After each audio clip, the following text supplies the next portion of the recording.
So welcome to the first Sunday of the monthly service of the North Texas Church of Freethought. It is October 4th, 2015. We have a very special kind of program today. Usually we have a little lead-in that talks about us being a church, since the idea of a church for non-believers just seems strange to some. It doesn't seem strange to us. We've been at this for 20 years. And there's lots of different ways to explain it, so usually we do that. But I'll just put up here what it says on the About section of our new website. Have you been to our new website? Okay, good. So yeah, try to break it. If you find anything wrong, let us know. But this is on the About section, and I think this says it about as well as anything. Real religion is not about believing the unbelievable. It's not even about believing at all. It's about thinking our way to appreciative understanding, and then not stopping them, but continuing to think, to question. And we could expand upon this, but we won't do that in the interest of time. This is our creed that we've been working on, boiled it down earlier in the year, so it kind of turns into a kind of an interesting acronym: reason, enjoyment, about, caring, helping in life, that what we have is enough. Now, each of our monthly services are different. Today we have a guest speaker that I will introduce in a moment. Yeah. Okay, we got more chairs coming in. Yeah, the holiday season begins actually the 12th of this month. Did you know that? It's on the back of your bulletin on page 2 about Freethought Day, which is October 12th, which you always thought was Columbus Day, but it's also Freethought Day, and it's explained that there. Our next service is November 1st, and of course then later in the month is Thanksgiving, and the next month Christmas, and New Year's at the end of the month. And our next service, we're going to talk about how people who don't believe in gods nevertheless can have and do have Thanksgiving. As I said, in fact, every month we thank our supporters and volunteers. And as I said, a lot of appreciation should go to Rusty Dale and his wife Sarah for their work on the new website, and Brenda, who's over with the kids, and her partner here, Desmond, who's joining us. And she deserves a ton of appreciation for what she does with the kids, because they're not just our children and the hardest job we'll ever love, as they say, but they're our replacements. It's kind of fun in my line of work, when the mom's starting to show her baby bump and say, that's what's going to be choosing your nursing home one day. Anyways, we can always use more help, and we can do more if you would help us do more. So let us know your ideas and then help us do them. In addition, next month our book club is scheduled to talk about this book, Why We Believe in Gods. So not why we believe it, but what is it about human beings that makes them want to and have this proclivity to believe in the supernatural? And I think, good, I was looking for you, Gordon. We're going to hear today about demographic trends in religion, but I think once you read this book, you'll realize we will always have this propensity, people have this propensity to believe in not just bodies without minds, as we appreciate when people die and so forth, but also minds without bodies, so it's just a small step. We also plan to have the Communitas dinner meeting, as we did before, following discussion of the book. Currently it's set up for Saturday, November 14th. More details about that. If you are not on our e-newsletter list, you talk to Will here, who's going to put up his hand and make sure you're on our list. He's our operations coordinator, and he looks pretty good for having gone under the knife. He had brain surgery just a couple of weeks ago. Yeah, so it looks pretty good for having had brain surgery, huh?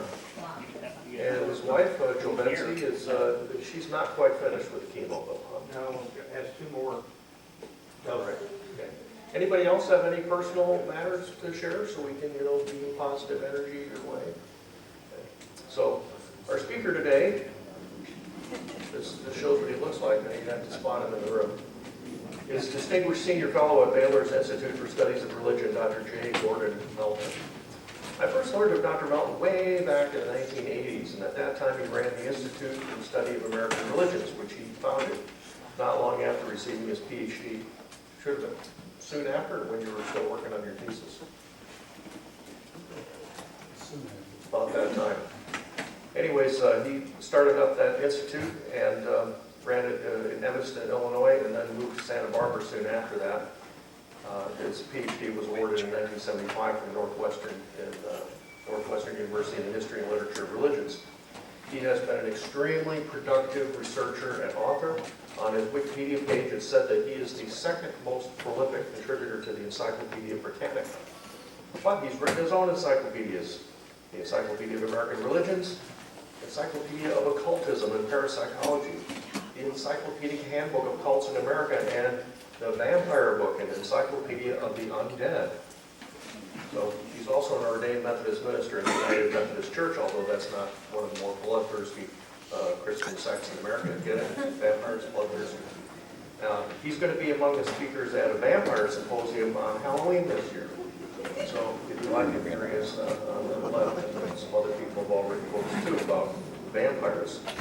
Well, Dr. Melton did some field work visiting our church for the first time in May of last year.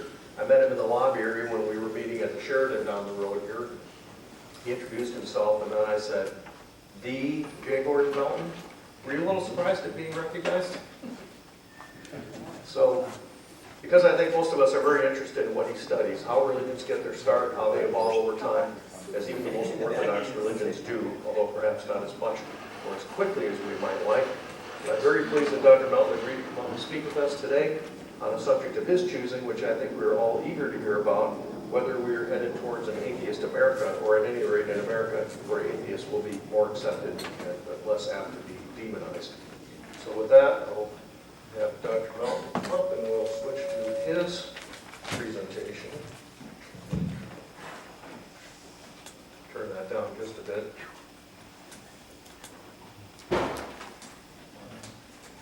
Tim, it's Yes. a little warm in here. Yes, quite warm. If you can turn the AC up. All right. Just a minute here. Come on up here, Gordon. Get something to back to me.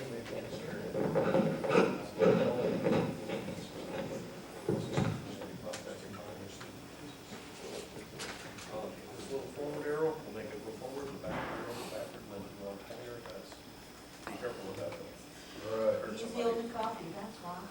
He's I've been working. It was colder than earlier, I think it's probably the number of people, so we'll figure out how to turn up the air. Pull that one.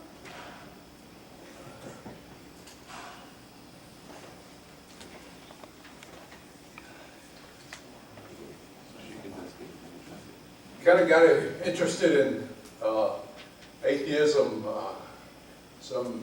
must be 40 years ago now, as I started studying all of the different religious groups in America and began to figure out that you could not really understand the growth of American religion apart from understanding the growth of unbelief in America as part of the core.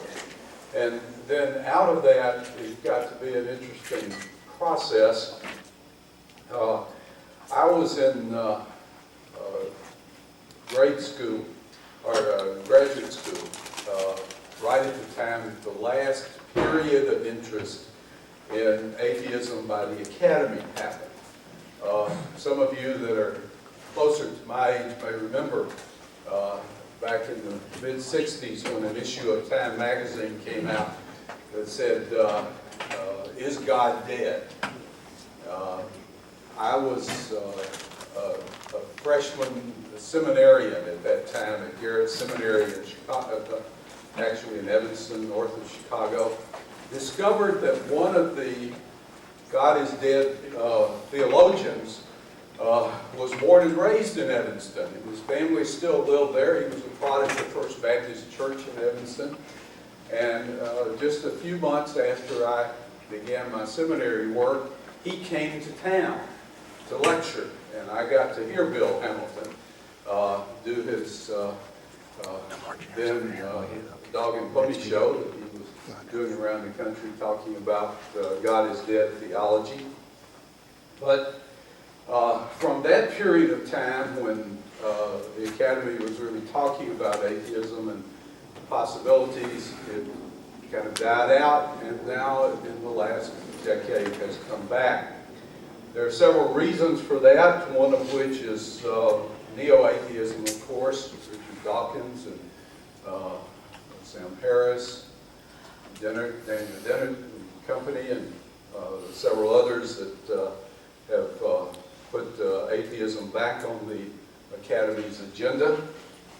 And one reason this has provoked so much interest is that it has produced a like counter-movement within Christianity. If you have visited Amazon lately, you are aware that books on atheism have proliferated. Books against atheism form about 2/3 of the number of titles that you will find there.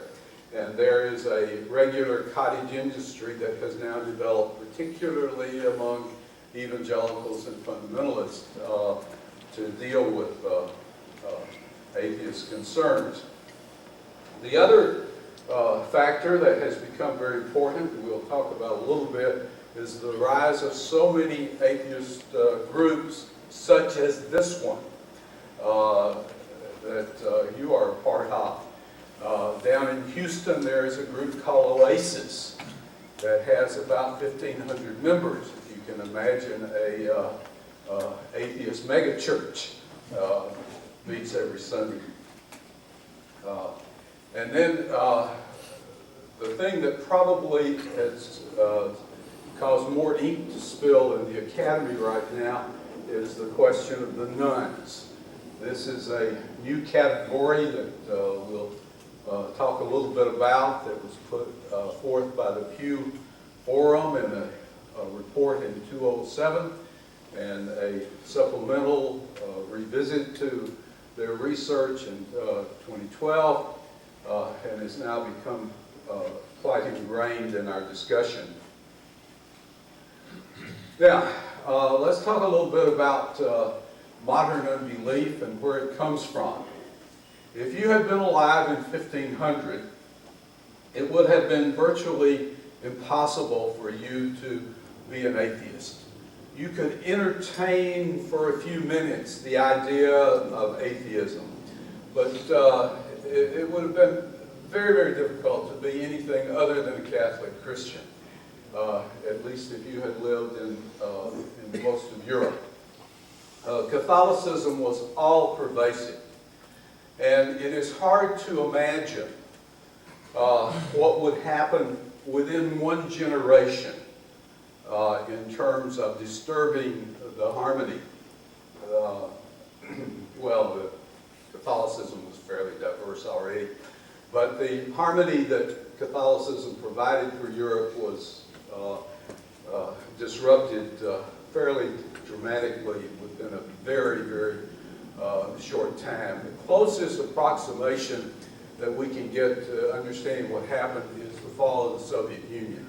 It would have been very hard in 1980 for most of us to see how quickly the Soviet Union could dissolve, and how the countries that made up the Soviet Union could go in such diverse directions. But what happens in the 1520s is even more dramatic than that. Unbelief and Christianity have then since been tied together in very interesting ways. The breakup of Christendom, the rise of unbelief, are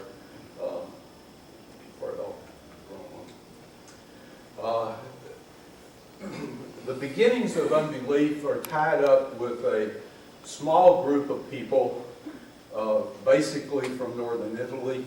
The name of Faustus Socinius, one of them, but among them is this Spaniard named Michael Servetus, who had gone to Europe, or gone to France, studied medicine at the University of Paris, and then had settled in that area of southern France near the Italian border, near where Italy, France, and Switzerland come together, and had kind of aligned himself with the thought that this small group in northern Italy had put together.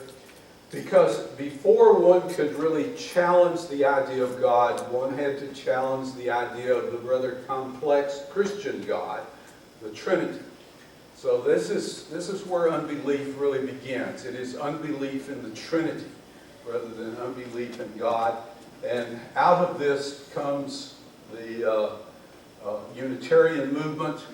The Unitarian movement is really made possible because of some unusual circumstances in Poland, where a king comes along who decides he's interested in religious ideas, and he creates an era of friendliness toward different religious groups simply because he wants to learn about them, and he invites them into his court to hold dialogues, something kings could do back then.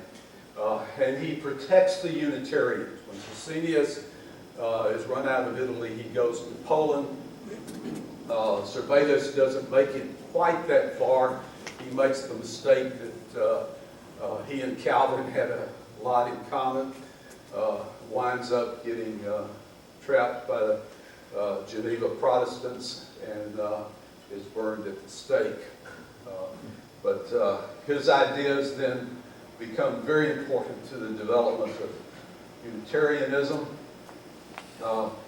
Next movement that comes along, and during the 16th and 17th century, Unitarianism is the only real challenge to Orthodox Christianity that we have. But in the 18th century, we begin to get a movement called deism. Deism resembles Unitarianism in that it is an attack upon the Trinitarian deity. But it does it in a very, very different way. Unitarianism develops as another Christian church and has all of the trappings of Christianity except for the Trinity. But deism is an intellectual movement. It is a movement among people who are thoughtful, and it doesn't really have an organizational component. All of the deists kind of live and die in the churches in which they were born, but they, with their ideas and books that they circulate, the ideas that circulate, they are trying to subvert the Christian movement. They affirm the existence of God, but the God that they affirm is so distant because he creates the world and then abandons it and leaves it. He sets it to running with natural law and then has no more concern for it. If God is that way, the implication is that worship is irrelevant. God doesn't care. Prayer is irrelevant. He's abandoned the world, so he can't answer prayer. And miracles are impossible because God doesn't interact with the world that he created. And the real question then becomes, well, what's the value of church? Well, the only value left for church is moral teaching.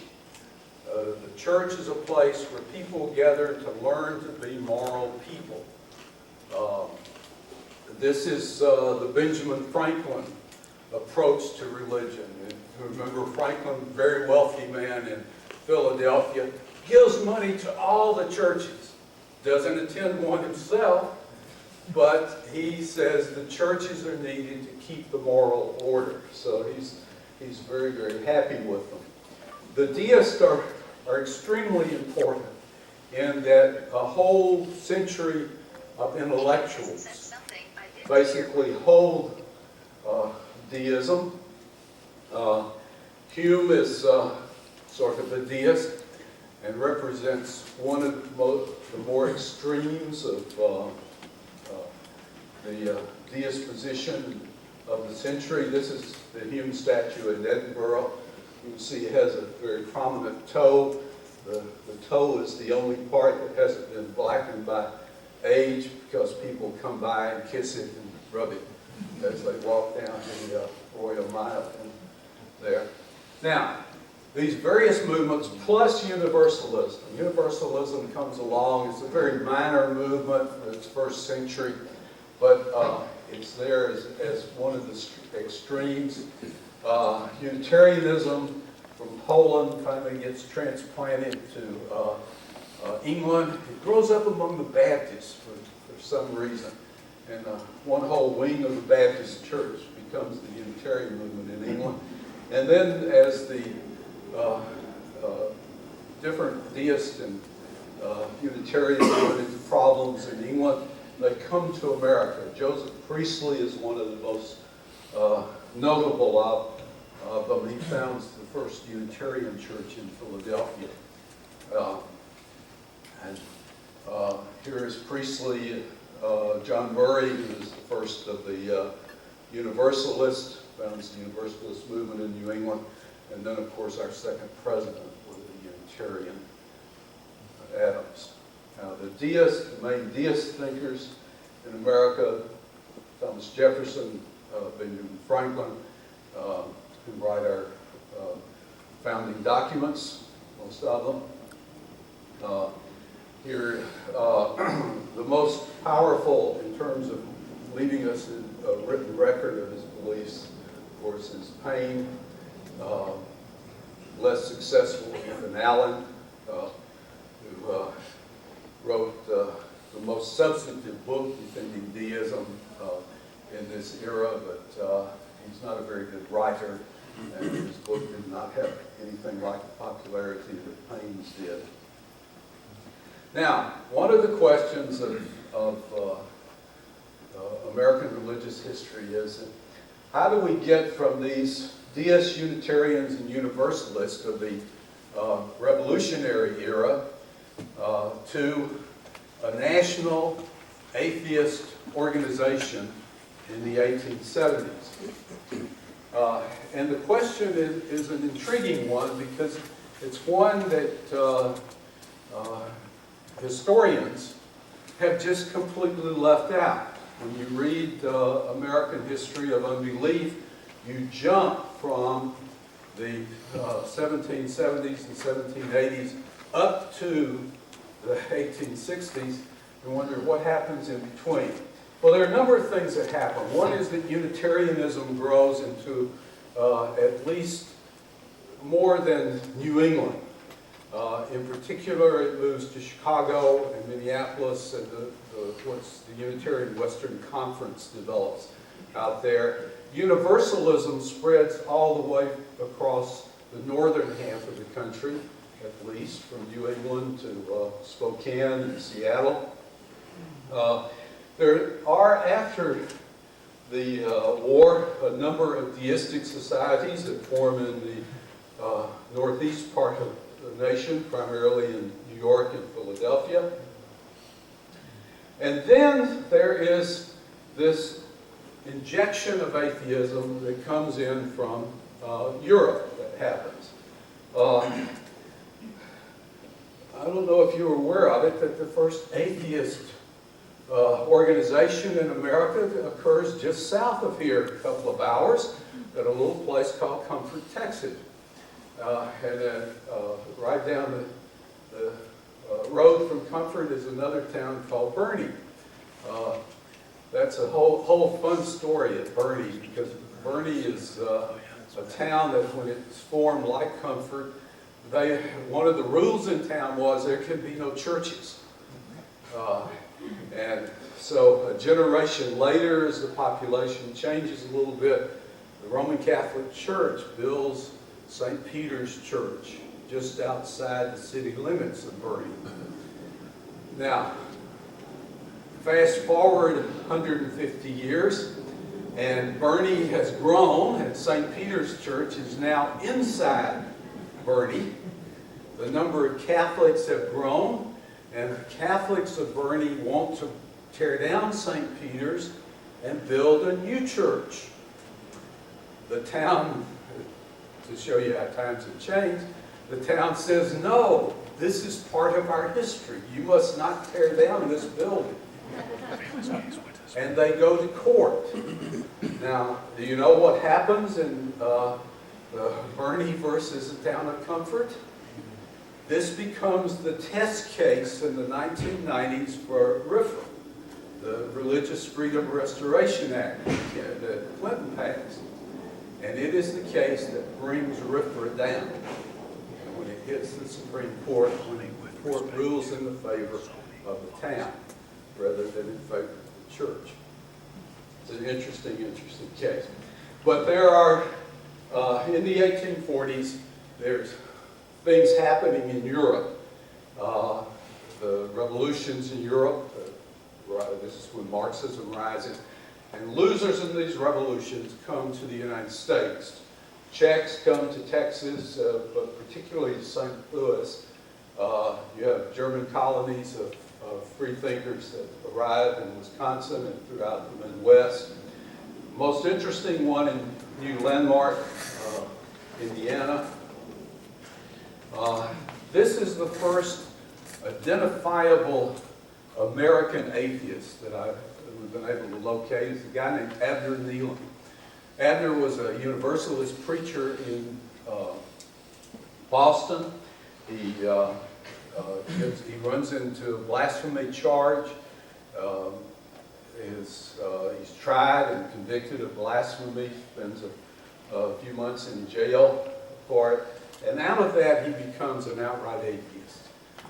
He leaves Boston when he gets out of jail. He moves to Kansas, a little place called Liberty, Kansas, and begins publishing what is the first atheist magazine in America. Very successful, gets into politics, gets elected to office, has quite a successful career in Kansas.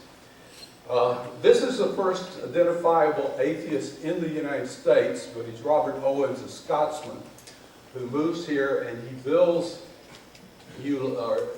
plans to build New Landmark on the banks of the Wabash in southern Indiana. Now, New Landmark is still there, only today we call it Harmony, Indiana. You can go visit it.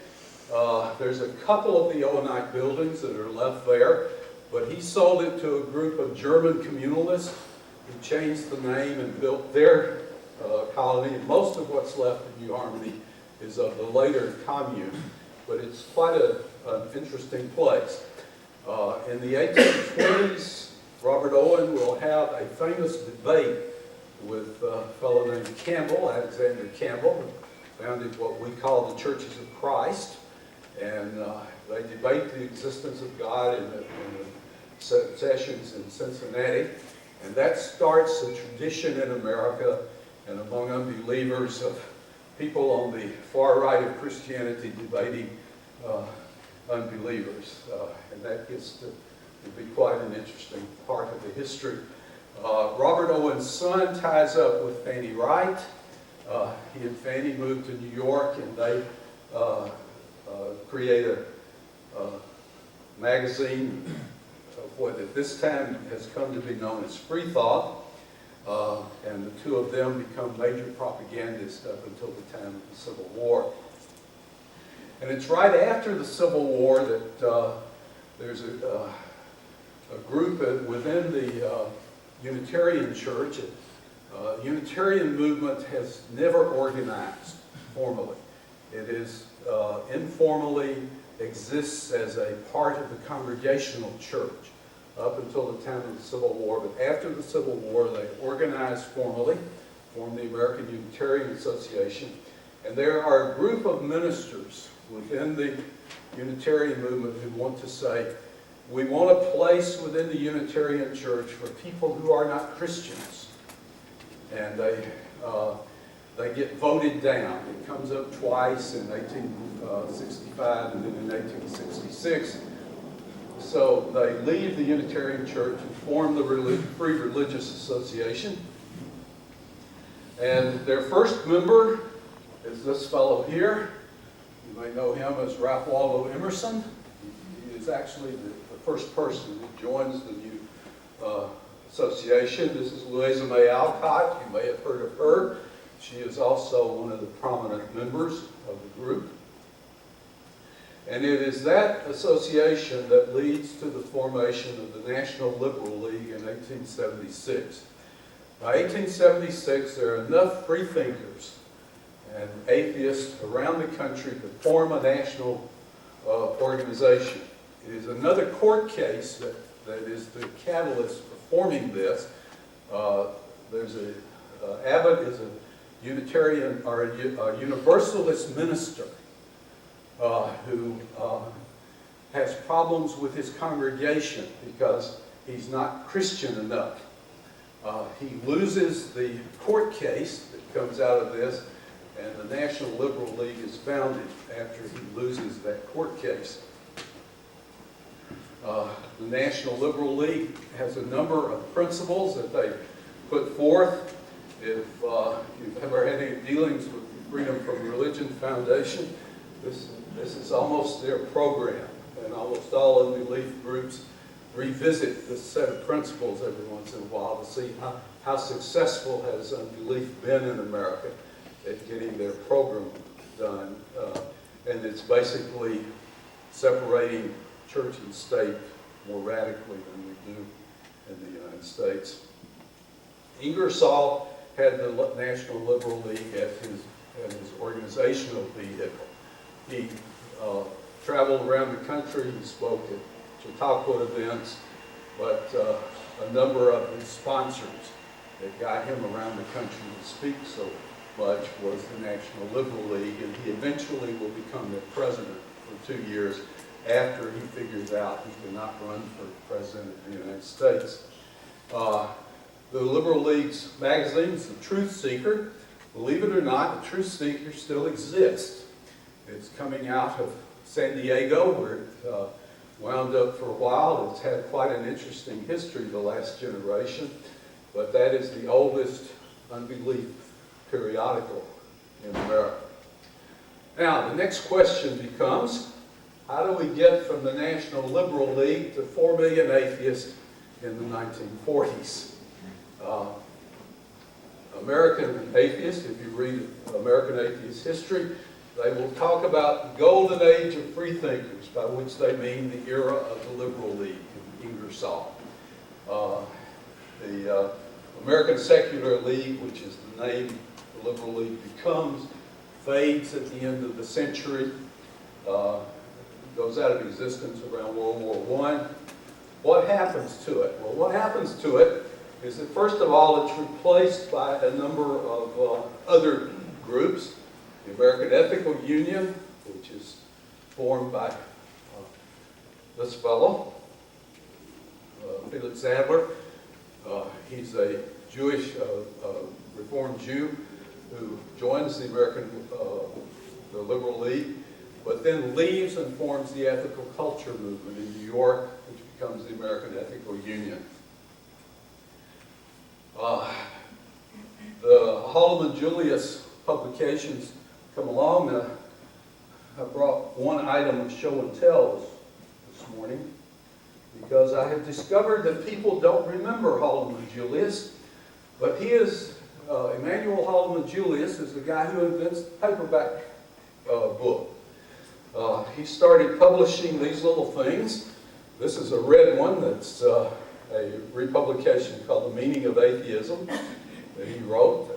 But most of these books were baby blue, and they were called the Little Blue Books. And our paperback publications, drugstore paperbacks, mass market paperbacks, this is their beginning, is in Holloman Julius. He was a atheist, and he published all of the classic atheist books that were in the free domain, reprinted them. Then in 1925, the American Association for the Advancement of Atheism comes along, Freethinkers of America, and the American Humanist Association. But what really happens, because if you take all of those different movements, even the National Liberal League, they don't even come close to equaling the number of atheists and unbelievers in the country. You've got to look elsewhere for where the history is carried. It's carried through Marxism. Marxism is a very, very important movement up until the 1920s in America. Psychotherapy, Sigmund Freud group. The women's rights movement. There are two segments of the women's rights movement. One is carried by Frances Willard and the Temperance Society. The other side is an atheist Marxist kind of rendering of women's rights, and they vie for the same goal in terms of women's suffrage, but then they depart on issues of religion. Freemasonry becomes quite a large movement and continues the deistic theology that it began with in the 18th century, and then the number of non-theistic philosophies that began to show up. These movements are not acting in concert with each other, but they're reaching the same goal. This is Charles Smith, founder of the American Association for the Advancement of Atheism. Just as Owen and Campbell had their debates, Smith and Amy Semple McPherson, the famous female evangelist from Los Angeles, they had a dog and pony show they took around a good deal of, at least the western half of the country. They didn't venture east too much. Amy was in Los Angeles, Smith in San Diego. They particularly went up and down the West Coast putting on shows as they argued about God. Joseph Lewis founded Freethinkers of America out of an Alabama boy, moved up to Manhattan, took over the Freethinkers of America, which was just a little bitty New York group, turned it into a national organization, wrote a ton of books. And then, of course, the humanist movement develops out of the Unitarian Church. Dietrich is pastor of a church in Minneapolis, but it's really the Chicago folks who do it. That's where John Dewey is a professor at the University of Chicago. And about half of the people who signed the Humanist Manifesto in the 30s are grouped around Dewey out of the University of Chicago. About a third of them are Unitarian ministers. So by the time we get to the 40s, and we first measure atheism in the country, atheism is between 4 and 5%. So it's got about somewhere between 4 and 5 million atheists in the country. But the question becomes then, what has happened since World War II? There are several things that have happened. One is the development of organized unbelief.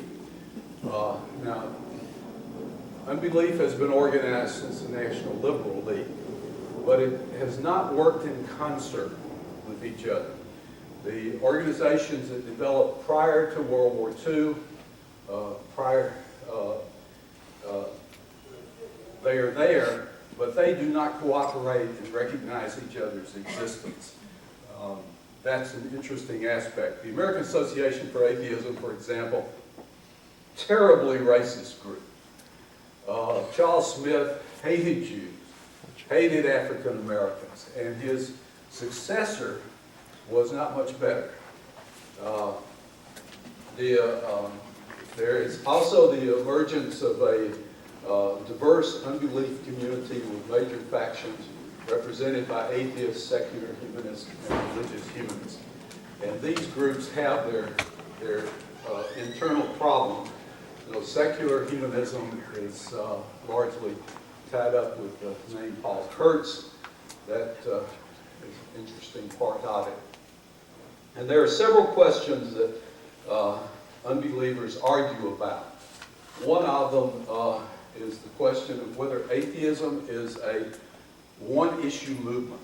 I went to the 50th anniversary of the American Atheist several years ago when it was held in Austin, and the keynote speech was just on that topic.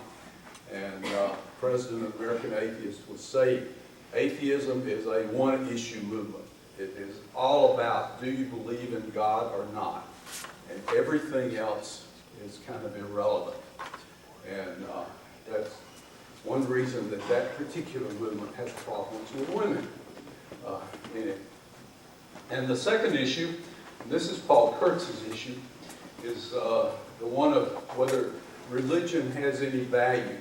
Even if you are an unbeliever, what do you think about doing religion?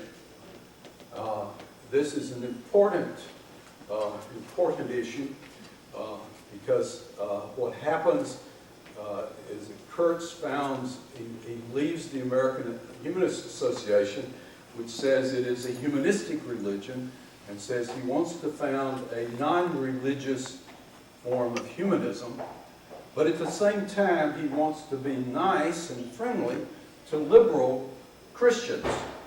and to make common cause with them on a variety of social issues in particular. And then the final question we want to raise is non-theism the way of the future? Now, in order to get at that question, it might be helpful to begin to look at some statistics on the development of Christianity. At the time the dust settles from the revolution, when we first have some decent figures, we note that religious membership in America was quite low. Church membership was only 10 to 15% of the population. We don't tell church history. We don't teach church history that way. When I took my church history courses in seminary, we focused all on this and not on this. But there is this big gap. By the 1850s, it's hit somewhere close to 20% of the population. This is the product of what's called the Second Great Awakening. But still, the great majority of people are completely unattached to the church. If you go back and look at the conversion accounts of people who converted to Christianity and of how they led their lives, you get a picture of what was going on in the rest of the country where there were no churches. If you read between the lines of the evangelists who were going out and doing the mass evangelism at this time, it turns out that their picture of the community they were living in was pretty real. That's the way the rest of the community was. This continues on. By the time we get to 1900, population has reached 75 million in the United States, but still only a third of the people are church members. 2/3 of the people. And that's an important figure. Think of this, 2/3 of the population are not church members, and it's about 50 million people. So you've got about 25 million people who are not part of the church yet. Now, by the time we get to 1950, we're talking about finally half of the people are church members. The church membership continues to grow. It is at this time, right after the war, that membership in mainline Christian churches, mainline Protestant churches, the Methodists, the Lutherans, the Northern Baptists, etc., that's when church membership stops growing. Hasn't turned down yet, but it's slowing down and stopping. It is at this time that the Southern Baptists renounced their comity agreement with the Northern Baptists. The Southern Baptists go on a real growth surge as they are filling out the rest of the country. And that growth surge has taken them up till about 10 years ago. Unbelief in this time period, since the 1940s, has reorganized. There are now 8 or 9 national unbelief organizations, atheist, humanist, secular groups, each of which has its chapters around the country. If you map out unbelief in the United States now, this is what it looks like in terms of a national map. Each dot represents a atheist group somewhere. You are right here, one of those red dots. There are 1,300 different local groups that are organized. If you look up here, this is because we've added in the Universalist Unitarian congregations for reasons we'll discuss. Here is the concentration of Unitarianism, classical. This is the old Western Conference of the Unitarians. The rest of it pretty well spread out. If you look at the unbelief groups, this is something that was really startling when we first ran into it, is that over half of all of the unbelief groups in the country are associated with the American Humanist Association. As a matter of fact, you can put all the others together and it doesn't equal that. That's something that we were unaware of, and as a matter of fact, except for a few of the young, up-and-coming atheist scholars, everyone else was unaware of it.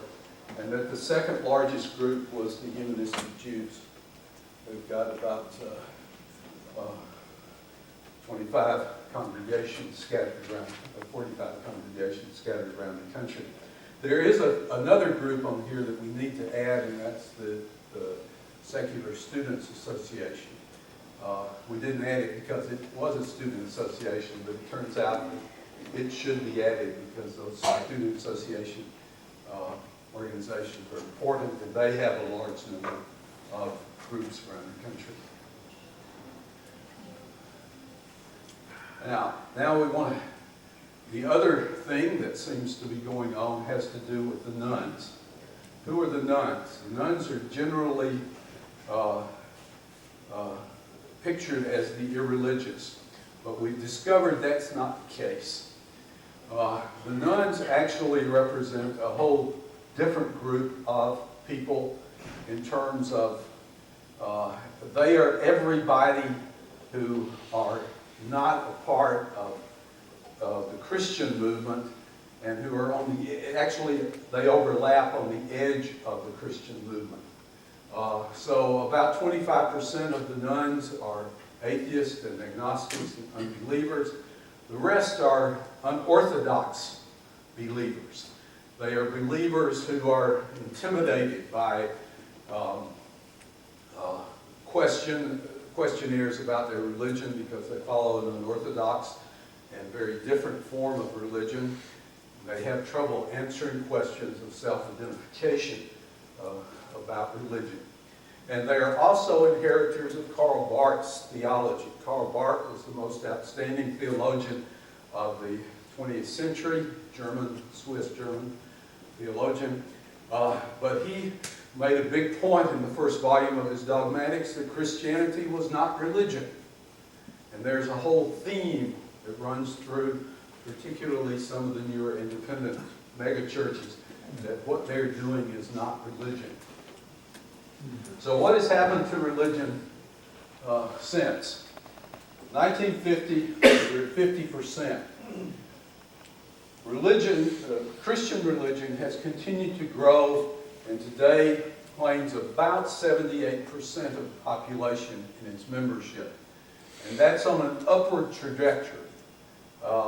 It's not, as we often hear, it's come down to 78. No, it's come up to 78 from 50% after World War II.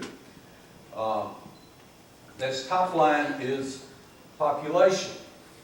Here are the nuns. And you see that's been pretty steady. It was 50 million people here, and it's still about 50 million people here. So the numbers, percentages have shrunk from 65% to 20%, but the actual number has stayed about the same. And in the meantime, Buddhism, Hinduism, Islam have all grown. Western esotericism has grown. Those all fit into here as well. This line, that's atheism. And it's almost a flat line. Atheism has grown, but it has grown numerically and not percentage-wise. For 80 years, the percentage of atheists in America has remained the same, 4 to 5%. So they've grown from 4 to 5 million in the 40s up until today, and it's between 12 and 15 million atheists. Now that's an important growth, to say the least.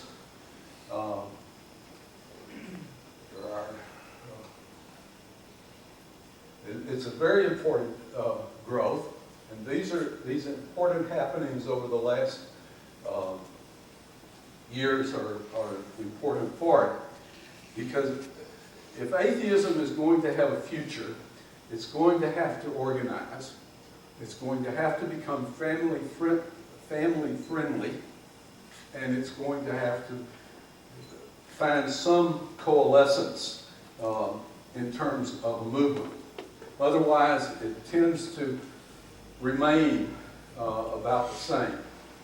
There are only about 5 countries in the world that have more than 5% atheism. You probably know them: China, France, Estonia, Czech Republic. That seems to be the case if the movement is left alone. If it organizes and becomes a part of the culture, becomes a part of a tradition, it's been around for a long time and claims its tradition, then I think it has the potential to grow. It's not going to become the majority in our lifetime, but it has the potential of becoming a larger and more important participant in the national debates. And with that, I guess I better leave you. We'll take a few questions if we have time. We've got time for a few questions. Well, that's fine, and also,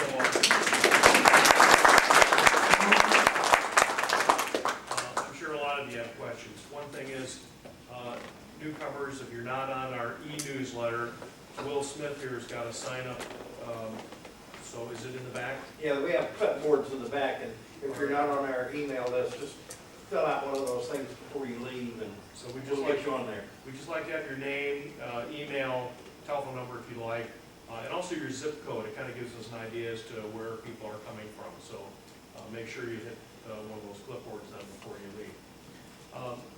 First, before we talk more about this, Transylvania Society of Dracula. What's the deal? Dr. Melton are you still the chairman or leader of that? I am. The Transylvania Society has fallen on bad times. Our founder died, 4 or 5 years ago, fellow from Transylvania, former tourist minister for the Ceausescu government, who founded the society back in the 1990s. So there's a new society that's currently being created. We're going to hear about it at the end of the month. What the members are supposed to Andrew Hogue is going to talk about it. He's putting it together out of Australia.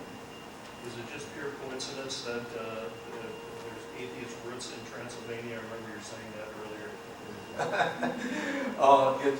It actually has to do with the death of the king in Poland.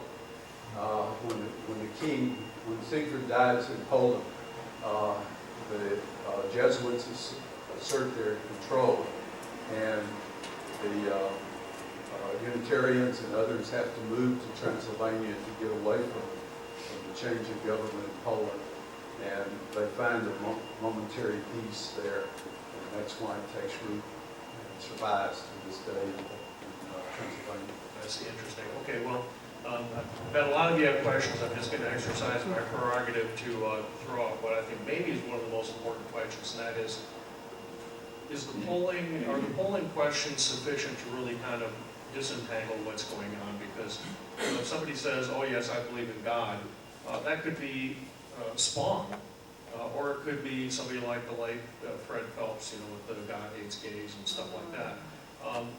The definitions of God are just so big and woolly, and some are like cosmic God of Spinoza, God of Einstein, and others are this.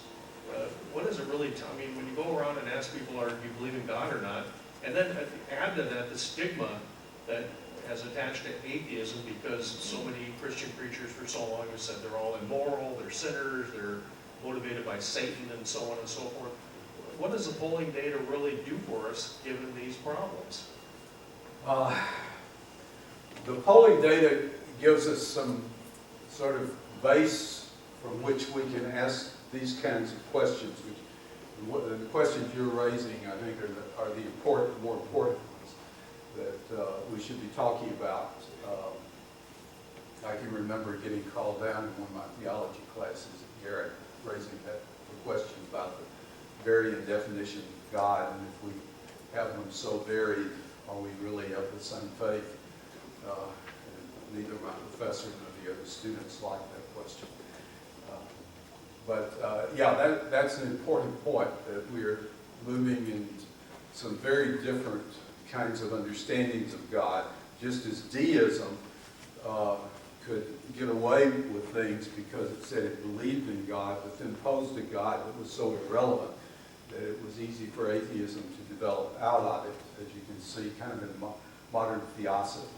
Or in Scientology, for example, you've got that same kind of deist God who shows up at the end of the process, but who still remains fairly irrelevant to what's going on in the world. The question with religion has to do more with supernaturalism and whether or not there are cosmic, invisible, untestable forces that operate so that you can think about miracles and prayer. And those are the important, those are kind of the questions we should be dealing with. Yeah, of course, the scientific version of that is going to be multiverse.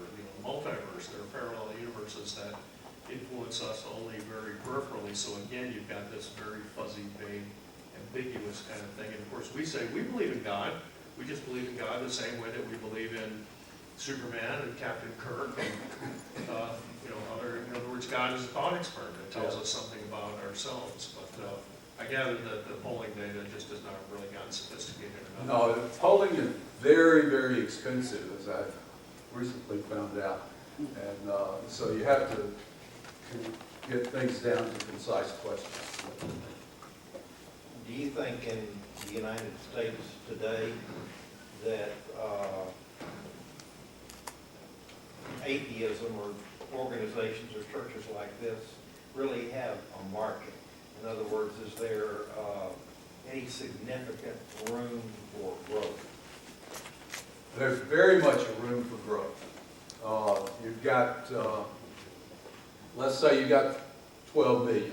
So take the most conservative figure. You've got 12 million atheists. If you look at all of the atheist groups together, membership is less than 1 million. So you've got 12 times growth. Quite frankly, most unbelief groups that I have been to, they serve the purpose of community. But beyond that, they're rather boring. The best ones are, by the way, the Unitarian Church now is the largest atheist group in the country. They're probably a third, somewhere between a third and a half of the Unitarians are unbelievers. And that makes them larger than the American Humanist Association by far. So when you put the humanists and the Unitarians together, you see that you can begin to get the idea of where it's at. But there are several functions that a group like this serves. One of them is entertainment. You do very well to have lunch after served. I used to tell my church members that we had this mistaken notion that the church ran off the power of the Holy Spirit. No, it runs off of mimeograph ink and coffee. In other words, if you can't get your newsletter out and you don't have a place where people can meet and get to know each other, you're not going to have a very successful church, whether the Holy Spirit's around or not.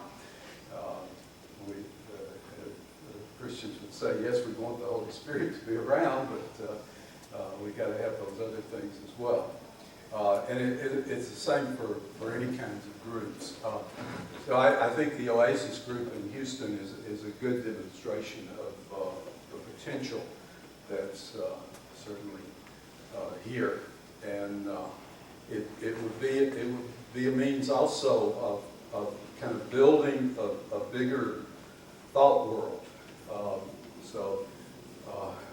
From the humanist, you want to learn to talk about ethical questions and to come up with not an ethical position, but an emphasis upon how the individual's participation in an ethical dialogue is so important.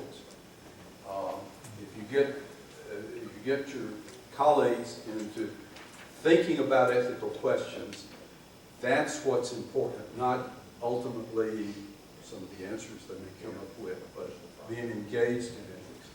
So the growth potential is very understandable. Good morning, and I apologize for You've been walking very in late, patient. but what I did catch, very interesting topic that you're talking about this morning. My name is Martha Norwood, pleasure to meet you. A couple of things. You were talking about the Far Eastern religions, and I practice the basic tenets of Buddhism, as it is, Theravada Buddhism, specifically the most purest first form of Buddhism.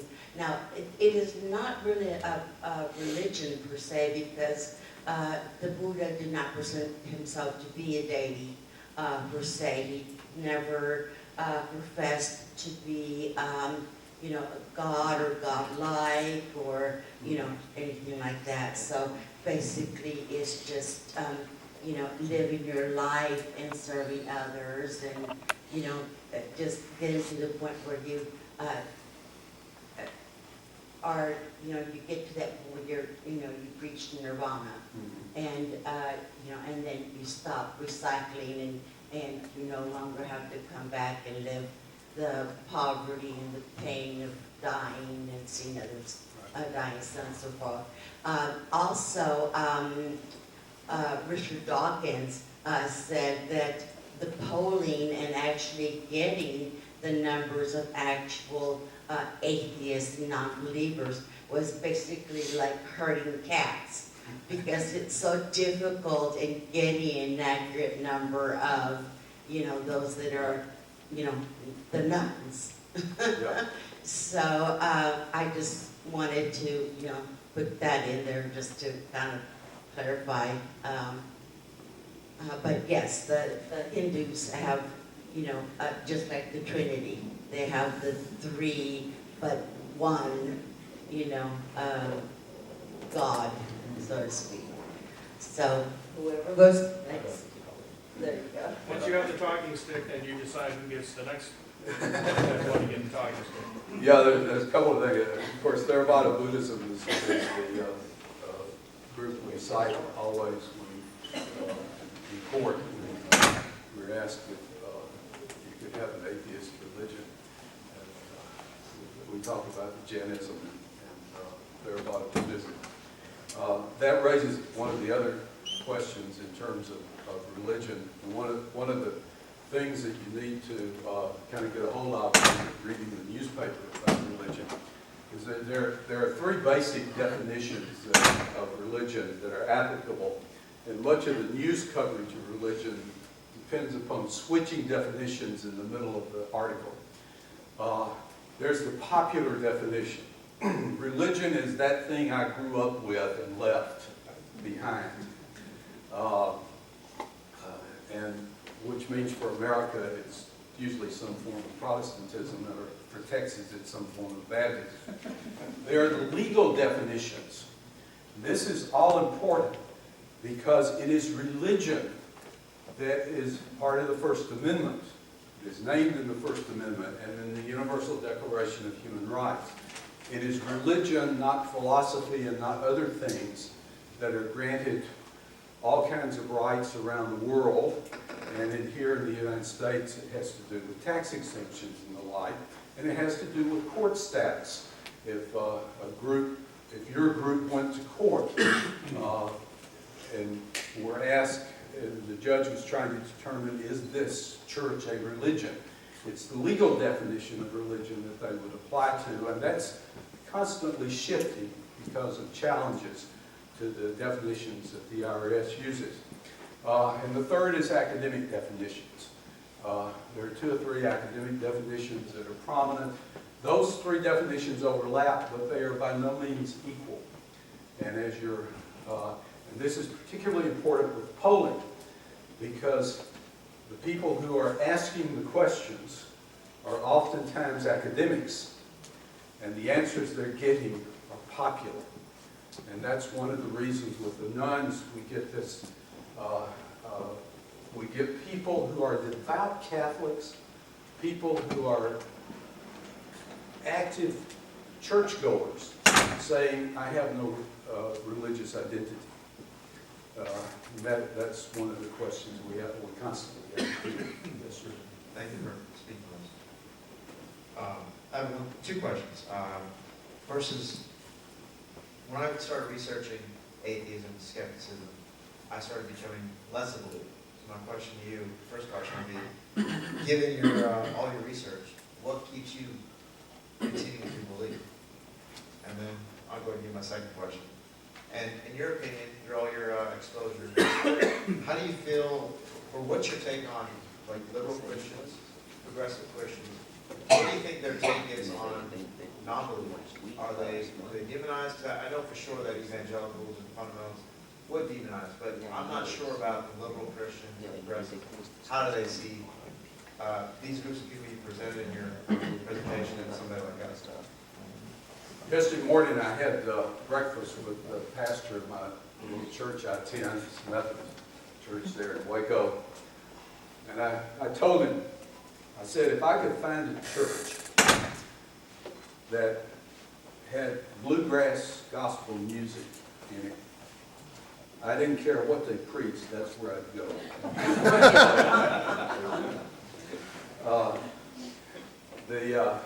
The thing that has held me to the church and probably been the most important over the years has been the music. And I love the music I grew up with in Alabama in the 70 years ago. And it's sentimental, theology stinks, but and it's just a part of me. I think probably I would have to have some kind of community. And I've been held in the Methodist Church for a number of reasons that have to do with the community and the people I know and I've grown up with and spent my life with, and probably the people who will put me in the grave one of these days. Does it still make you a believer? Just the community? I don't know. It depends upon what day of the week it is, I think. You've been through this. You know, it's Tuesday and Thursday, you think it's all right, and then Monday, Wednesday, and Friday, you're just not sure, and Saturday, you know it's all wrong. Do you receive communion? Hmm? Do you partake in communion? Yes. But I'm a Methodist, not an Episcopalian, that makes a difference. In one of your slides, you listed a list of atheist groups, and one of them you spoke of as a one-issue group, which I would assume exists. American Atheists. Okay. It seems to me that if atheism is going to grow and gain more adherents, it's got to address a lot of the issues that Americans and other people around the world consider important, like families, youth ministry, crime in urban cities and stuff like that. Is there any unifying philosophy among atheists that can address those things and bring atheists together as a front to address those things? Well, the only one that's shown up is humanism in some form, religious humanism. And so I think part of the question is that word religion, because a number of atheists don't want to do anything that's called religion. So finding some way around that problem, but finding that I've always been attracted by the Humanist Manifesto. It's a wonderful document. Have you read it and know it? I mean, for the 1930s, this is the only document like this is the Social Creed of the churches. The Methodists wrote back in the early in 1908. And those are, I think, kind of addressing the issues. It was unfortunate that the latter forms of those documents were written by Paul Kurtz. And so they become more narrow rather than wider as they should, and it concerns that. But some way of getting around the word religion and a way of addressing those larger moral concerns. And the humanists are the ones who've done it the best, and that's why I think half of the organized unbelievers are members of the Humanist Society. You had mentioned, I think 3 countries, China, France, and Estonia. Yes, Czech Republic. Czech Republic. What were the stats? What are your stats on those countries? Or do you have stats on those countries? We do, and we've got a real problem with China because of the government there, but we're getting somewhere between 30 and 40%. But again, we have this problem of, we have people telling us that on the first question, no, they're not religious and they don't believe in God, but then they leave the questionnaire to go to the Buddhist temple to light incense and bow before the temple deities there in the cities. And also the fact we have a problem in China is what we call traditional Chinese religion is now called traditional culture. And it is exempted from all the Chinese diatribes about religion and is actually promoted. In the cities now, for example, during the New Year, week of New Year, the city people are invited to go back home and participate in cultural events in their hometown. So China's very hard. With France and Estonia's got the highest percentage of unbelievers of any European country now. It's almost 50%. And it's similarly high in Czechoslovakia and getting there in France as well. And there's some peculiar problem. We have the other peculiar problem in France is that Freemasonry is officially atheist in France. And Freemasonry is a very, very large organization. It's the only organization in France that challenges the Catholic Church. You got this, Dick? Yeah. Do you know, in post-revolutionary America, what it was, or how they determined that church membership was 20% roughly, and then what led to the Second Great Awakening? Was that more moving west where things become more stable, so there's more churches, or do you know? Yeah, it's a complicated process. I start with 1800 because by this time the war clouds have settled and the churches themselves are keeping records on membership. And we have a pretty good count of congregations at this point and where church buildings were and how big they were. This is from the church's own self-reporting. And at this point, they are also, even with the, maybe looking at a little bit more members than they really have, even with that, the figures are quite low. And by the time we get to the end of the century, we have pretty good figures. And even with the most optimistic of reporting, by 1890 we got government reports, so that the churches are filling out reports for the government, and they're being pretty honest with what they're doing. These actually represent membership rolls, and they're including the inactive members at this point. So that's where we're getting the figures from. Wasn't it Marx that said religion is the opium of the masses? Yes. Was that, about that time or before? Yeah, he's writing about French Catholicism at this point. He made a little bit about Anglicanism.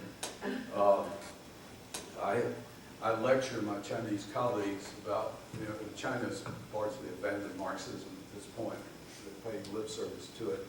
And it's a lot of fun to go to China and say, you should really read your Marx and remember that the statement about religion as the opium of the people is a sentence fragment, and you must not reduce Marx's reflections on religion, which can fill a book, to one fragment of one sentence from Das Kapital. Well, nowadays opium means to us an addictive drug, it's bad for you, blah, blah. Right. In his day, it was the only effective medication they had, and it was for relieving pain. And that was really what he meant, is that religion, he also said, it is the sigh of the oppressed creature. Yep. It was a tool for getting people from one day to the next in a hard And time. you have to remember, he's talking about the state church of Europe. While he's writing unfavorably about it, he's writing very favorably, for example, about first century Christians. And his discussion of them is much longer than what he did, as well as the Because they unfavorable. were communists. Gary has the talking stick. Oh, okay, Desmond has the talking stick. Go ahead. It's really good to actually hear you speak about these things. I had a couple of questions from your presentation, one of which, to me, you guys have kind of touched on, which is the religion issue. As a non-believer myself, who used to be a believer and converted, that one of the realizations I came across that led me to this point was the understanding that in the relative chaos of our history past, this really was the origins of religion. A way that it came across as generally an invention to help societies cope and survive. And seeing to the extent that it's continued to, I don't know if this may come across negatively for someone religious, but it seems it's been as pervasive as it has been, despite the relative lack of chaos that we experience in our societies. My question about your presentation has to do with two issues. The first being, is the idea that religion is a positive influence in society, is that something that, from your research, those who continue to pursue, follow, propagate, whatever, is that a common understanding that people genuinely still accept to this day, despite the history? And the second question I have is, with the idea that atheism or non-belief is kind of flatlining in growth and trajectory relative to the growth of religion, has any consideration or research been put into the motivators, economic, financial motivators, and political motivators that have driven the growth of religion relative to the first question, too, which is the positive impact of religion? Those two things are kind of intertwined. Is there any way you can shed some light? Now, this is one I don't think we have time to deal with. Let me pick it apart and try to answer some of it, and these are very tentative, and all of the answers need nuancing in ways that we don't have time to get into. Yes, most people still will make the argument that religion is a positive effect. Anybody who has any sense will let people know that there are a number of negative effects, particularly with individuals themselves. Having a conversation that may be late here. See, I was late too. I got in about a few seconds before you did. I was having a conversation, and one of the things we were talking about was the Irish situation. You know, just before the new Pope came in, you know, the situation in Ireland broke public, and it was worse with the Catholic Church in Ireland than it was here. Horrible, horrible situation. But most people say overall it is good. And we've also gone through a period where we've lived through the communist era. And most of us in the West still see Soviet Russia, Maoist China as very negative, and identify that with atheism. And that's an important consideration on that particular aspect of the case. Now, whether that's, you know, you can judge that,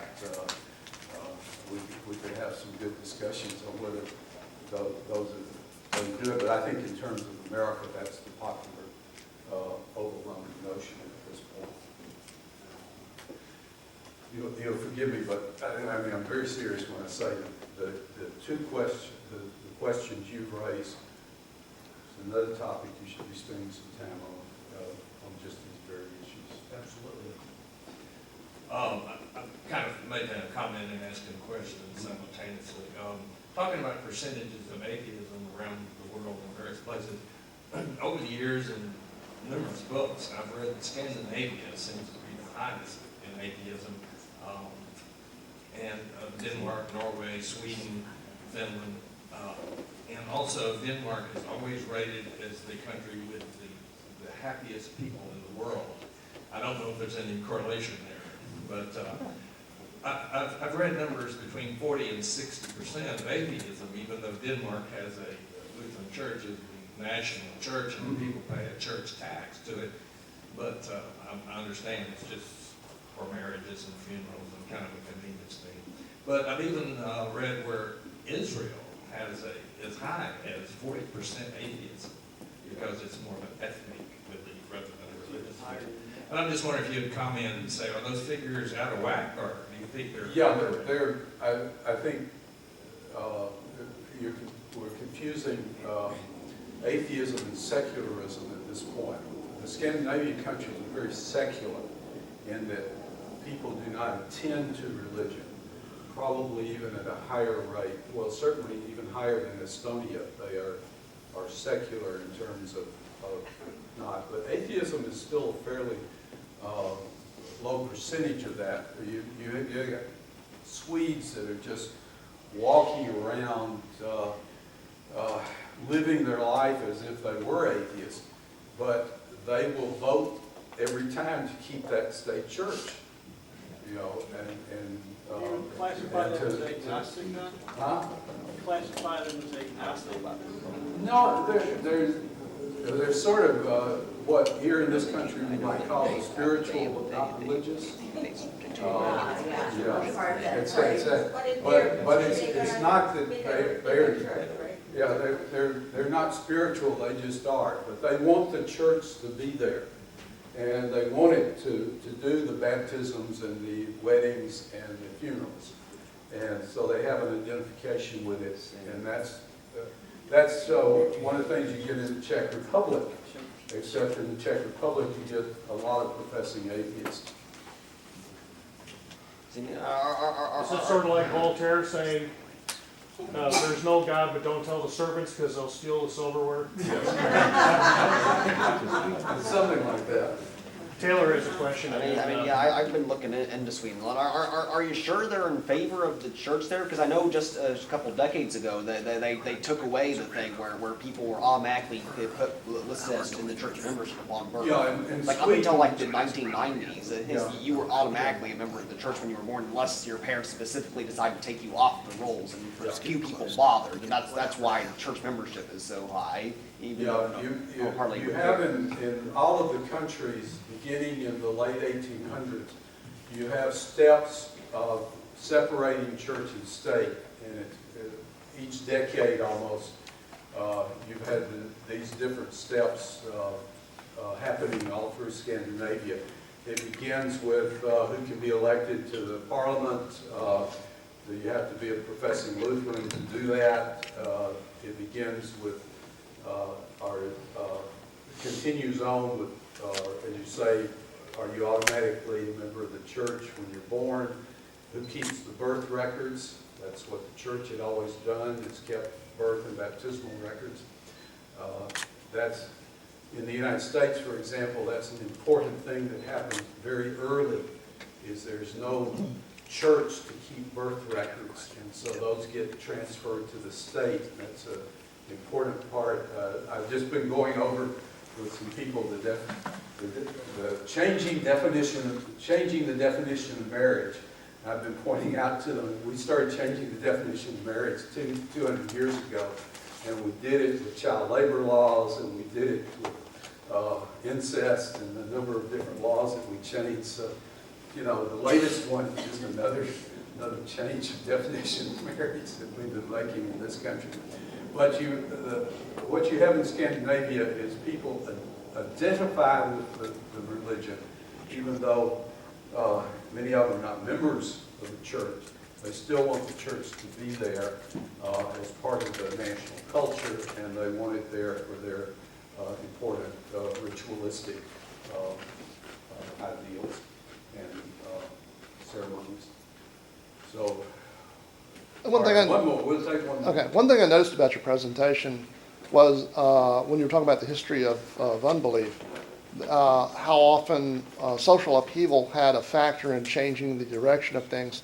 And I noticed from your slides that pre-World War II and post-World War II represented an inflection point in the statistics, but you didn't really say much about the effects of World War II possibly on maybe as a cause. Was it coincidence, or do you think that there are some large factors there in the data? No, the real change factor was the Gallup poll for the first time in '44 asked the question. So 1944 is the first time we have national polling data by a professional company asking that question. They've asked it ever since. And so we have an accumulation of data on that question of belief in God. And so we can go back, for example, in the 1870s, and we can look at the Liberal League. Liberal League is founded, and within 2 years, it has chapters all over the United States and in Canada. So we know that there was this large underpinning of potential members, but we don't know how many. We don't have a real count on them. 1944 is when we get the first count. And being a classically trained historian, I just naturally use wars as my break point. So it works out that way. It's very, very hard. We do know that after the war there was a great upturn of religion. During the Eisenhower years, religion was having it very, very good.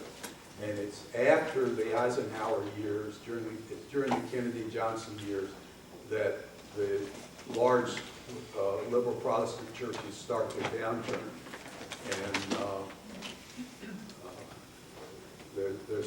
that's one of the perplexing problems of American religion, is why that happened. And I don't think anyone solved that one yet. Any burning questions over here? Hold it up close to your mouth, otherwise it doesn't pick up. I'm wondering how well funded non-religious groups are compared to religious groups.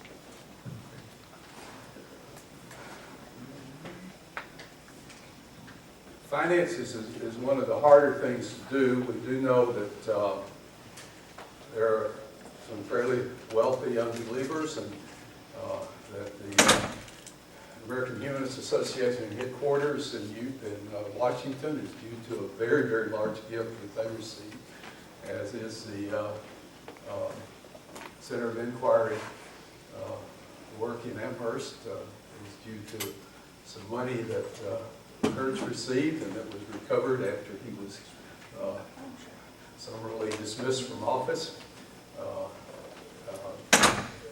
There are some wealthy groups, but to be quite blunt, you haven't caught up with the churches yet. Not even close. No, that's one of the things that's quite the phenomenon, that church groups are very good at raising money. And, we're not even trained in seminary how to do it. Maybe I have one more back here. Okay. Yes, ma'am. I've been looking at your statistic number. You explained that there's a good number. And I think that when you talk about statistics, you have to define like the atheist. Mm-hmm. Very strictly defined, so you get the number and the correct number. But as what I get to know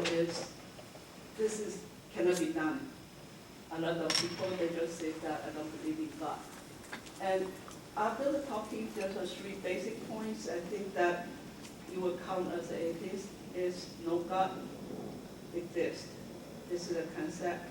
The second one is no state, no church into state, not back into state business. And the third one is humanism.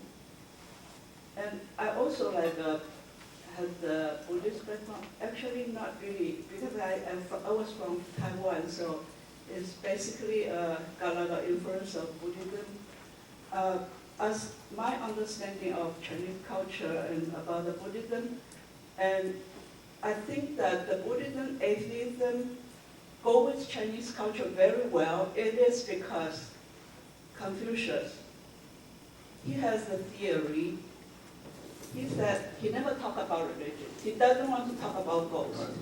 He said that I don't know anything before I was born. And I will not know whatever after I die. So I will not discuss, but I'm not going to waste time to discuss those things. So in his discussion, his teaching, he's a teacher. He is recognized as a great teacher in China. His teaching is mainly focused on our life, practical aspect in governing and in the people's life, how to do the best for your life, how to enrich your life. And about the Buddhism, and the Buddha is also a teacher.